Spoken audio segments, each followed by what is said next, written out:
ఇప్పుడు మాట్లాడుతున్న పెద్దలు ఎట్లెమ్మెల్యేనరు?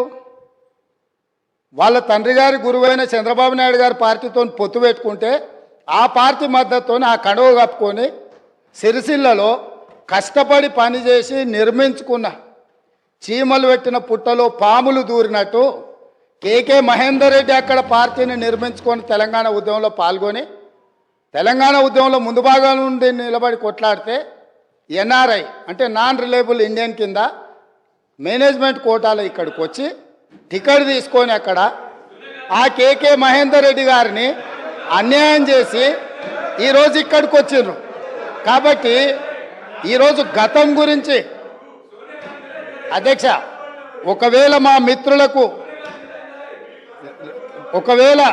వాళ్ళకు అంతగా గతం గురించి చర్చించాలనే ఆలోచన ఉంటే గౌరవ ముఖ్యమంత్రి గారు మరి ముఖ్యమంత్రి అయిన తర్వాత కొద్దిగా మర్యాదకరంగా మాట్లాడతారేమో అనుకున్నా అధ్యక్ష.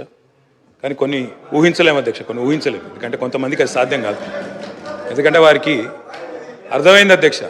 ఎందుకంటే తెలంగాణ తెచ్చిన నాయకుడిని పట్టుకొని కల్వకుంట్ల చంద్రశేఖర్ రావు అని ఏకవచనంతో మాట్లాడతారు. తెలంగాణను వ్యతిరేకించిన వాళ్ళనేమో గారు గారు అని మాట్లాడినప్పుడే అర్థమైంది అధ్యక్ష వారి సంస్కారం ఏందో, వారి పరిజ్ఞానం ఏందో అర్థమైంది అధ్యక్ష. అచ్చోసిన ఆంబోతు, ఇది ఒక ముఖ్యమంత్రి మాట్లాడిన మాట. అచ్చోసిన ఆంబోతు అధ్యక్ష. ఎవరు అధ్యక్ష అచ్చోసిన ఆంబోతు? చీమలు పెట్టిన పుట్టలో దూరిన పాము.